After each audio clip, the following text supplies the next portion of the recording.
ये जो शब्द है डिसेंट, ये छोटा सा शब्द है, इतू सा, लेकिन सरकार को ये शब्द बिल्कुल डिसेंट नहीं लगता है। लेकिन किसी भी बड़ी डेमोक्रेसी में इस छोटे से शब्द का ओहदा बहुत ऊंचा होता है। गौर फरमाइएगा, मैंने डेमोक्रेसी में बोला, डेमोक्रेसी। मजे की बात यह है कि आज जो कोई डिसेंट करता है वो डरने से पहले तो कंफ्यूज आ जाता है कि आखिर कौन सी ऐसी धारा होगी, कौन सा ऐसा कानून होगा जिसके तहत उस पर कोई केस बना दिया जाएगा और उसको जेल में डाल दिया जाएगा। और तो और आज पुलिस के पास ऐसी टेक्नोलॉजी है कि वो डिसेंटर्स की मन की बात खुद पढ़ सकते हैं और फिर उनका बंदर बनाया जाता है ऐसे लोगों का।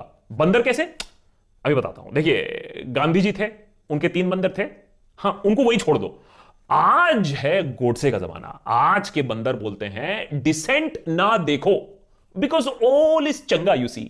डिसेंट ना सुनो क्योंकि रात को अर्नब की भड़ास, बाकी सब बकवास। एंड फाइनली डिसेंट ना बोलो क्योंकि बेटा अगर गलती से बोल दिया तो अच्छे से धुलाई होगी।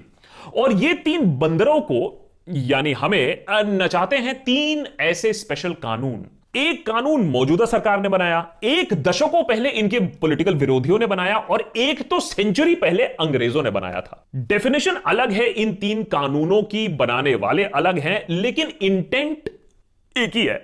कह के लेंगे उसकी।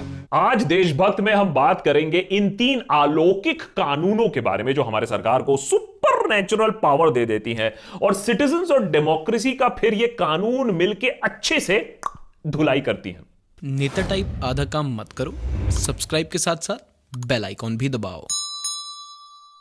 शुरुआत करते हैं सबसे नए और सबसे खतरनाक अलौकिक शक्ति से जिससे बहुत लोगों की मन की बात की जा रही है, भिगो भिगो के अच्छे से नहलाया जा रहा है। बात कर रहा हूं मैं यूएपीए यानी अनलॉफुल एक्टिविटीज प्रिवेंशन एक्ट के बारे में। इस कानून को 1967 में बनाया गया था देश की अखंडता को बनाए रखने के लिए। फिर इसमें लगातार अमेंडमेंट्स होते आए हैं। मतलब ये रणबीर सिंह के कपड़ों की तरह टाइम से टाइम तक अजीब होता गया।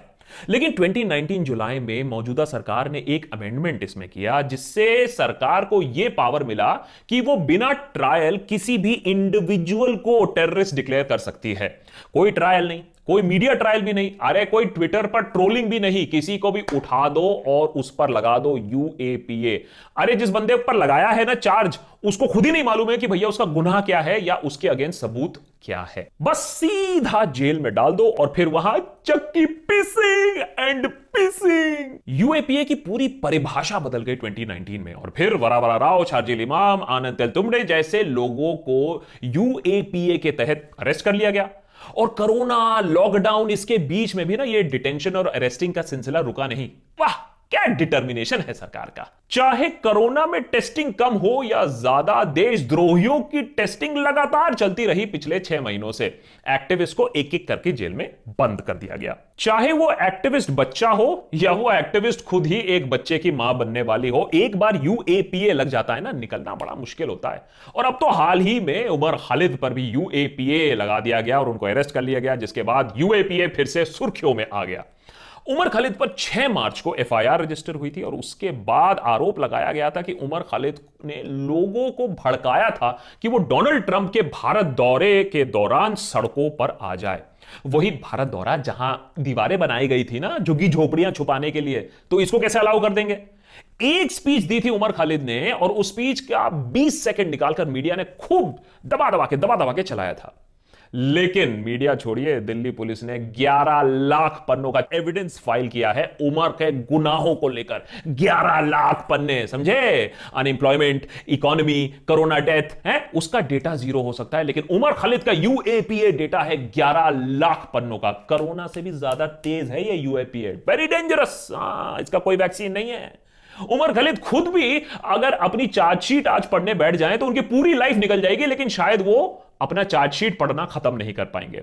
लेकिन कोरोना के तरह यूएपीए सबको नहीं लगता है। अरे कश्मीर में 2 आतंकवादियों के साथ चिल करते हुए देवेंद्र सिंह को देखिए, यूएपीए छोड़ो, बाद में उनको बेल भी मिल गई। अरे कंप्लीटली एसिम्प्टोमेटिक। प्रॉब्लम यह नहीं है कि इस कानून का इस्तेमाल किया जा रहा है, प्रॉब्लम यह है कि इस कानून का काफी हद तक इस्तेमाल किया जा रहा है उन लोगों के खिलाफ जो सरकार का विरोध करते हैं, जो एक पार्टी विशेष से हैं या एक समुदाय से हैं। एक तिहाई ऐसे केसेस होते हैं, सिर्फ एक तिहाई ऐसे यूएपीए के केसेस होते हैं जिसमें कोई कन्विक्शन होता है, छोटा या बड़ा। बहुत सारे केसेस में तो कोर्ट को बोल दिया जाता है अब मिस्टेक हो गया जी, मिस्टेक सामने है, इतना संगीन आरोप लगा दिया, अब छोड़ दीजिए इसको। अब आप बोलोगे सिलेक्टिव कैसे हो सकता है इतना कानून? अरे भाई यही तो कानून का काम है। बड़े बड़े नेता बोलते रहते हैं नाथूराम गोडसे देशभक्त है, हीरो है, उन पर तो कभी यह एक्ट नहीं लगाया गया है। कृष के पापा रोहित के शक्तियों के तरह इस कानून का भी गलत इस्तेमाल हो रहा है, क्योंकि ज्यादातर अक्यूज्ड के चार्जेस हटा दिए जाते हैं और उन्हें रिलीज भी कर दिया जाता है। भाई देखिए, कानून का काम ही है, इस यूएपीए का काम ही है कि पॉइंट और चार्ज प्रूव करना नहीं है, सबक सिखाना है, और वो ये काम बहुत अच्छी तरीके से करता है। अब बात करते हैं दूसरे बंदर बनाने वाले टेक्नोलॉजी की, एनएसए यानी नेशनल सिक्योरिटी एक्ट, जो सरकार को यह पावर देती है कि वो किसी भी इंसान को डिटेन कर सकती है जो उनको लगता है कि वो एक थ्रेट टू नेशनल सिक्योरिटी है। आपका भी नंबर आएगा। अबे एडिटर, अपना काम कर है, मेरा नंबर आएगा ना तो सबसे पहले बेटा तेरा नाम लूंगा इंटरोगेशन में, तूने ही भड़काया था, मैं बोल दूंगा। है एनीवेज, मूविंग अहेड।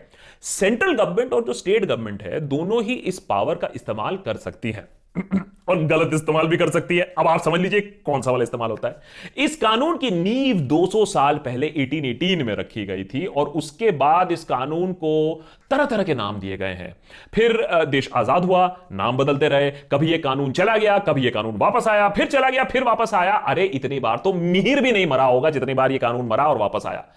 एकदम डेली सोप वाला हिसाब चल रहा था। लेकिन 1980 में एकता कपूर, मेरा मतलब है 1980 में इंदिरा गांधी ने इस कानून को एक नया सा नाम दिया और उसके साथ साथ बहुत सारी शक्तियां दी, एक फाइनल जन्म दिया गया इस कानून को, और मिहिर अब तक जिंदा है। मेरा मतलब है एनएसए अब तक जिंदा है, हमारे बीच में है।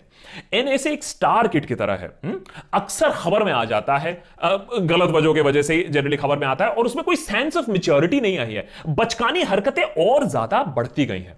अब देखिए ना, सीएए एनआरसी के प्रोटेस्ट के दौरान डॉक्टर कफील खान को अलीगढ़ मुस्लिम यूनिवर्सिटी में उन्होंने एक स्पीच दिया इस एक्ट के विरोध में, इस एक्ट का विरोध करते हुए, और उत्तर प्रदेश सरकार ने उन पर ही एनएसए लगा दिया और डाल दिया उनको जेल में तकरीबन 9 महीनों के लिए। उसके बाद इलाहाबाद हाई कोर्ट को आना पड़ा और यह बताना पड़ा कि भैया ये एनएसए चार्जेस हटा दीजिए, ये गलत है। मतलब कोरोना का वक्त था, मानते हैं सोशल डिस्टेंसिंग की जरूरत थी, सबको क्वारंटाइन किया जाना था, पर पढ़े लिखे डॉक्टर तो अपने आप को घर में भी क्वारंटाइन कर सकते थे, उनको जेल में डालने की क्या जरूरत थी? और वैसे में भी डॉक्टर इंसान है, कहीं 2-4 कोरोना पॉजिटिव मरीज को उनकी जान बचा लेते। लेकिन देखिए लॉ की खूबसूरती देखिए, आपको गलत तरीके से जेल में डाला गया, कोर्ट ने माना है, लेकिन 9 महीने टॉर्चर के बाद, डिटेंशन के बाद कोई पेनल्टी नहीं, no sorry no thanks. Amazon में प्रोडक्ट का आपको रिफंड मिल जाएगा, लेकिन इस लॉ का मिसयूज का कोई रिफंड नहीं है। भीम आर्मी चीफ चंद्रशेखर भी इस एनएसए के तहत 130 से ज्यादा दिन जेल में रहे। एनएसए का सबसे बड़ा क्रिटिसिज्म यह है कि एनसीआरबी या नेशनल क्राइम रिकॉर्ड्स ब्यूरो, जो देश में हुए क्राइम का डेटा कलेक्ट करता है, मेंटेन करता है, उसको एनालाइज करता है, उसके पास एनएसए का कोई डेटा ही नहीं है। एनएसए के केसेस इंक्लूड ही नहीं होते हैं इसमें, और हमें एग्जैक्टली इसीलिए पता ही नहीं कि यह कितने लोगों पर लागू किया गया है और कहां कहां चलाया गया है इसका डंडा। मतलब ये क्राइम की दुनिया का क्राइम मास्टर गोगो है, ये क्राइम की दुनिया का पीएम केयर फंड है, डेटा ही नहीं किसी के पास। यूपी में लेकिन हमारे पास ये डेटा है कि आधे से ज्यादा जो एनएसए केसेस लगाए गए हैं वो काउ स्लॉटर से रिलेटेड है। अब ये कोई शॉकिंग सी बात नहीं है, क्योंकि शॉकिंग बात तो ये है कि अरे ऐसे आधे केसेस अभी भी हैं जो काउ स्लॉटर से रिलेटेड नहीं है, माने और भी संगीन जुर्म हो रहे हैं स्टेट में। मुझे तो लगता है कि एनएसए का फुल फॉर्म ही हमें बदल लेना चाहिए, एनएसए यानी नहीं समझ आया। Last but not the least आते हैं section 124A of the Indian Penal Code, यानी द फेमस सेडिशन लॉ। भाई कोई भी सरकार हो, कांग्रेस हो या बीजेपी, ये लॉ उन्हें बहुत सिडक्टिव लगती है। ये कानून में एमडीएच वाले दादाजी की तरह है, बहुत पुराने हैं और एकदम एस्टैब्लिश्ड हैं। 1870 में अंग्रेजों ने यह कानून बनाया था। मतलब कोहिनूर को तो हम वापस नहीं ले पाएंगे, लेकिन यह कानून जो वो छोड़ के गए थे वो हम छोड़ नहीं पाएंगे कभी। वैसे अगर अंग्रेजों ने हमें कोहिनूर वापस भी दे दिया ना, हम ये कानून उनको वापस नहीं देंगे। देखिए जो डेफिनेशन है सेडिशन का वो आपको इंटरनेट पे मिल जाएगा, तो मैं उस डेफिनेशन में नहीं जा रहा हूं। अथॉरिटीज इस डेफिनेशन का कैसे इस्तेमाल करते हैं, बात उस पर करते हैं। अगर आप देश में चुनी हुई सरकार के खिलाफ कुछ भी बोलते हो, लिखते हो, या बोलना लिखना छोड़ो, इशारा करते हो, या वो सब भी छोड़ो, अगर आप जो ऐसा कुछ कोई कर रहा है उसको गलती से सपोर्ट कर देते हो, तब भी आप देशद्रोही हो। इंडियन पिनल कोड में सेडिशन को ऐड किया गया था 1870 में वहाबी मूवमेंट की रीढ़ की हड्डी तोड़ने के लिए। वहाबी मूवमेंट को जड़ से खत्म करने के बाद इस सुपर पावर आ गया, ये हमेशा के लिए अमर हो गया, ये सेडिशन लॉ उसके बाद कोई खत्म नहीं कर पाया। वहां भी था, यहां भी है, मतलब आज तक भी जिंदा है, मतलब इंडिया में जिंदा है बाय द वे, क्योंकि अंग्रेज गए, सॉरी, थैंक यू और सेडिशन छोड़ के गए। अरे अंग्रेजों ने खुद ये लॉ अपने देश में खत्म कर दिया गया है। ये वही बात हो गई ना कि चाइना दुनिया भर में कोरोना वायरस फैला के अब खुद इम्यून होकर बैठी हुई है? इंडिपेंडेंस मूवमेंट के दौरान भी इस कानून को महात्मा गांधी और लोकमान्य तिलक जैसे लीडर्स को की आवाज दबाने के लिए इसका इस्तेमाल किया गया था और उनको इसकी वजह से जेल भी जाना पड़ा। और इंडिपेंडेंस के बाद भी बहुत सारे एक्टिविस्ट, ऑथर्स, क्रिएटिव प्रोफेशनल्स पर सेडिशन चार्जेस लगाए गए हैं, चाहे सरकार किसी की भी हो। और पिछले कुछ सालों में अरुंधति रॉय, असीम त्रिवेदी जैसे लोगों पर भी सेडिशन चार्जेस लगवाए गए हैं। अकेले यूपी में एनआरसी सीएए के प्रोटेस्ट्स के दौरान हजारों लोगों पर सेडिशन चार्जेस लगाए गए।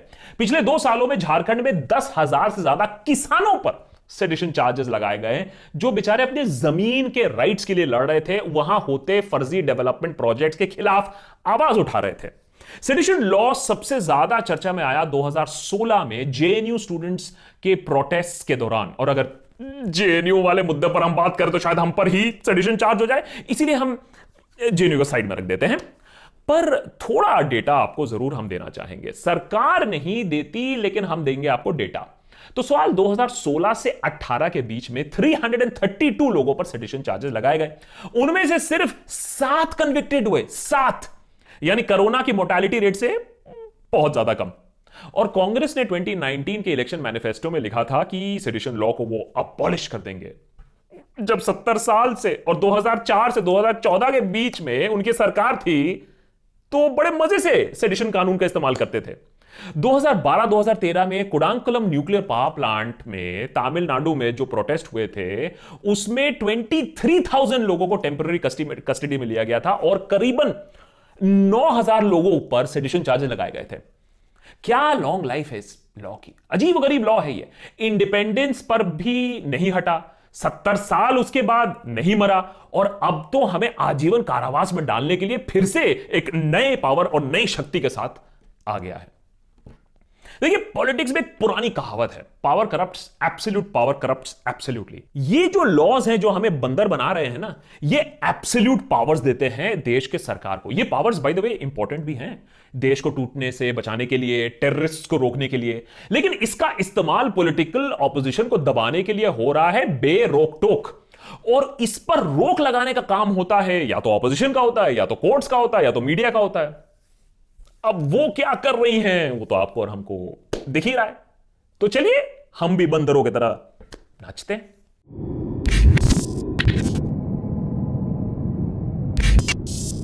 ये एपिसोड हमने जानबूझकर थोड़ा सा लंबा बनाया है, थोड़ा सा डिटेल्ड बनाया है, क्योंकि आपको ये समझाना बहुत जरूरी है कि किस तरीके से कानून का इस्तेमाल किया जा रहा है। ये एक्स्ट्रा कॉन्स्टिट्यूशनल नहीं है, ये कॉन्स्टिट्यूशनल तरीके से कैसे डिसेंट को दबाया जा रहा है। ये कानून इंपॉर्टेंट है, देश की अखंडता के लिए बहुत इंपॉर्टेंट है, लेकिन इसका जो ब्रेजन मिसयूज हो रहा है उसके बारे में भी बात करना काफी जरूरी है। कैसा लगा ये एपिसोड जरूर कमेंट सेक्शन पे लिखिएगा। हाँ, थोड़ा सा सीरियस इशू है, लेकिन जरूर बताइएगा ये एपिसोड आपको कैसा लगा। अगर अच्छा लगा तो जरूर शेयर करिएगा, लाइक करिएगा, तभी यूट्यूब ये दूसरे लोगों को भी सजेस्ट करेगा ये एपिसोड। और अगर आपको हमारा काम बहुत अच्छा लगता है तो आप एक मेंबर बन सकते हैं हमारे देशभक्त क्लब के, और एक्सेस मिलता है आपको एडिशनल कंटेंट और कॉन्वर्सेशंस का। मेंबर कैसे बन सकते हैं? बहुत सिंपल है, ज्वाइन बटन नीचे है, सब्सक्राइब बटन के बगल में, या फिर www.patreon.com/देशभक्त। आप देशभक्त बन के एक अल्टीमेट देशभक्त बन सकते हैं, जैसे ये जो हमारे कोर सपोर्टर्स हैं, हमारे कोर एडवाइजर्स हैं, जो हमें एकदम लाइन पे रखते हैं। हम बदमाशी नहीं कर सकते इधर उधर जाके।